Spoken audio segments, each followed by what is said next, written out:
小13，13是天属部落给我的活战术。My name is 13.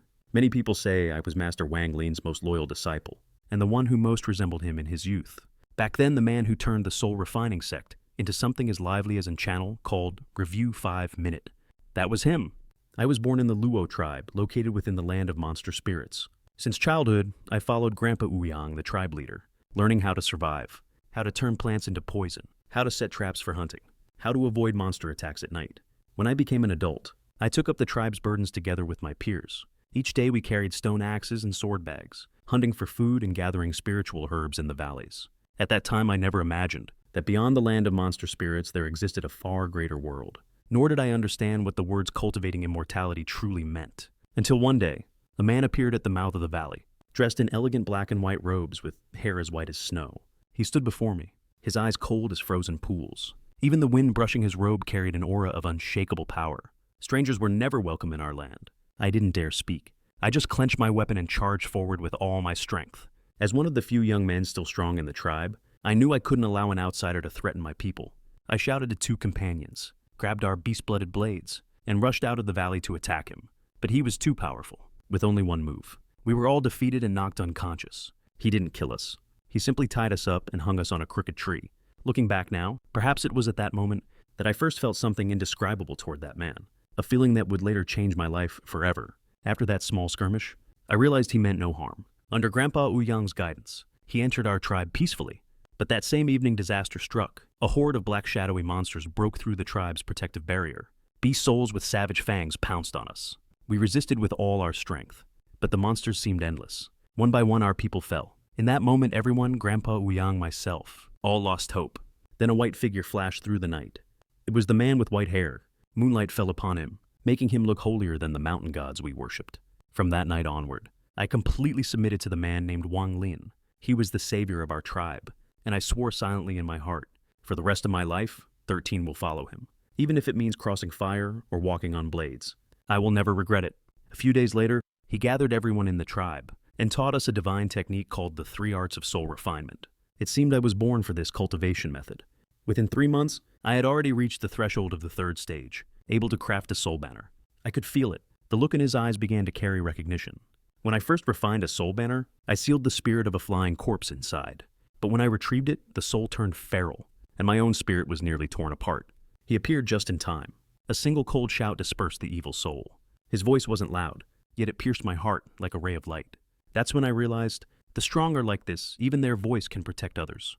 My desire to follow him only grew stronger, though he never said he'd take me as his disciple. In my heart, he already was my master. From that day I trained harder, secretly imitating his every move. How he walked, how he spoke. I wanted to become like him. After we mastered the basics of the 3 arts, Master ordered us to expand outward. I was thrilled. In every battle I led the charge. Under his leadership, the Luo tribe grew, from just over a dozen people to nearly 100. To me, Master was the heavens themselves, but that sky darkened because of me. During one campaign, I was captured by an old man from the Tian Shui tribe. He pressed a red-hot iron to my chest, demanding I reveal Master's whereabouts. I clenched my teeth and stayed silent. Master was our savior. I would rather die than betray him. The old man grew furious. He shattered all my meridians, saying he would make me a cripple for life, a living declaration of war to my master. That day I lay in a pool of blood, dragged inch by inch back to the tribe, by the corpse soul sealed in my own banner. When I woke, I was already in the tribe again. Master had saved me from the gates of hell. I tried to rise and pay respect, but my body wouldn't move. Without thinking, I called him Shizhen Master. For a moment, I saw something flicker in his eyes, a rare emotion, anger and pain. He avenged me. Single-handedly, Master lifted the entire Tian Shui tribe into the sky. For 3 whole days he unleashed his wrath, until not even bones remained. As we conquered more tribes, our numbers swelled to 500 men. That day Master gave us a new name, the Soul Refining Tribe. I didn't know why he chose it, but I could feel the weight of those words in his heart, so I vowed to defend them with my life. But my meridians were broken. I could no longer fight on the front lines. Each day I hunted, gathered fruit, and at night sat in my stone hut, trying to circulate energy, only for it to scatter at the broken points. The frustration was unbearable. I wanted to stand again. I wanted Master to notice me once more. Grandpa Ouyang sought out Wang Lin, explaining my suffering. Master came, checked my body, and smiled softly as if he'd seen hope. Later I learned why. Though my meridians were broken, The demonic energy I'd absorbed had fused into my flesh and blood. By accident, I had awakened a rare body type. Master handed me an ancient scroll, the body refining art of the giant demon clan. He said only one sentence: "If your meridians are broken, then cultivate your body." His tone was calm, but his words lit a new flame of life within me.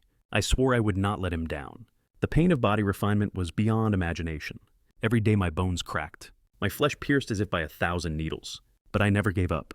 If Master could defy the heavens in despair, then why couldn't I? 4 years passed. The soul-refining tribe had grown to 5,000 people.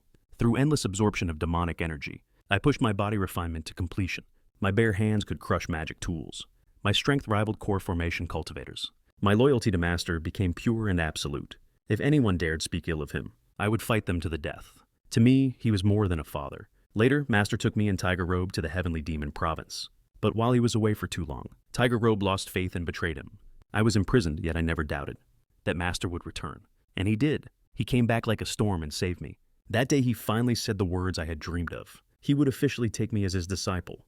I was overjoyed, like a child seeing sunlight for the first time. All the years of pain seemed to vanish. From then on, I imitated him even more. His tone, his gestures, his frown. Later, Master accepted an invitation from the Heavenly Demon Marquis and went to the imperial capital of the Heavenly Demon Province, leaving the tribe's expansion to me. Every day I led our people to cultivate and fight. Decades passed. The soul-refining tribe expanded continuously, eventually swallowing every tribe within tens of thousands of miles. Our numbers reached tens of thousands. But then, Master truly left. He never came back. I told the tribe to build a statue of him. On the day it was completed, the entire tribe gathered to worship. As I gazed at the statue, only one thought filled my heart: Master will return. Centuries went by.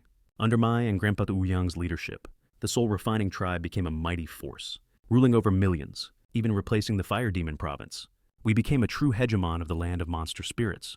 Then, one evening at dusk, Master returned. He bestowed upon us new immortal arts and forbidden techniques, renamed the tribe the Soul-Refining Sect, and helped me strengthen my body once again, to the point where I could fight even yin-yang stage experts.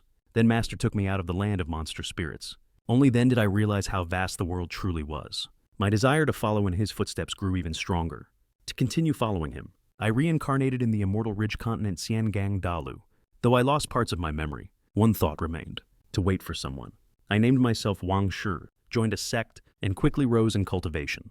The Grand Elder wanted to take me as a disciple, but I refused because deep in my heart, I already had a master. I lived my life imitating the figure in my memories, the placement of his fingers in meditation, the way he walked, even the curve of his brow.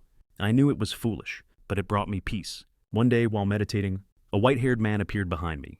The moment I saw him, all my memories returned like a flood. I fell to my knees, trembling, and cried out, "Master!" After years of waiting, my soul finally found its home. He took me to his cave world, bestowed upon me the 5 elemental origins, passed down the entire soul-refining sect's Tao lineage, and poured his life's divine arts into me. He even used the power of heaven and earth to empower my soul, telling me, only with unwavering demonic will can you ascend the summit. As I watched his back, I finally understood what defying heaven truly meant. Not to fight heaven, but to keep one's true heart even in despair. With his help, and I reached the 3rd step of cultivation, and began walking my own path. Some say I am merely my master's shadow. They are wrong. I follow his ways, because he has been carved into my very bones. I carry his Tao, because he gave me a second life. When Master and Mistress Li Mu, Wan left the Defiant Realm, I stood atop a sea of clouds, touching the first storage jade he ever gave me, a relic from the day he taught me body refinement. Now, I wander the world alone, walking the paths he once walked, seeing the mountains and rivers he once saw.